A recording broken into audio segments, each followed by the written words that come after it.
asemfo from ekogina mo Nzema East bense ni mo ewo atoye mantem no emu kroba ko ho efre de say Tumentu na wode ya de hwede atumpanimfo aka bi o mani mu se wo se wo kyekire kuro no gede na o my god no betumi akase sampotem horomo no koko dodo aban no nya no ha mu nkyemu be ya duonum ene free sampotem wo nanso ekwan bi a wo bi anye enti wo stress ni manimu ya ekwan papa ya wonam so yeye no mpanimfo emeye bi ma wo no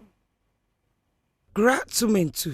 koko kura wa Nzema East mensini mu atoye mantemu ne free so wakyekire kura besi sabre brofo kwansini fape ene wagusu kota ama wo mu ohina wo Tumentu na hina ma wotosum yenu okyeremu a sede kwan ne tebe yate no enye kura ne senti woto asra ban ene nyumekwa wodo sada horo momra meye wo mu a le kwanu de ayomunyo sisi karo nko karo mba nti ya kyerɛ sisi ase abana meye moa mako MC ho mako original minister ho say sisi ano say oma meye moa dia no road no vote because of what kwanu because sisi ano say enya my yourself ne ye me na actually before me kwa na me slow motor so ma to form several times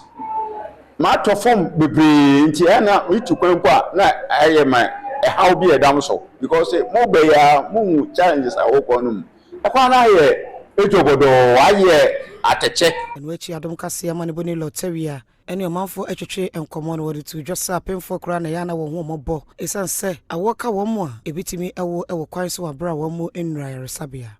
kura ya Tumentu ya ho akere ya ka ya ka kwa no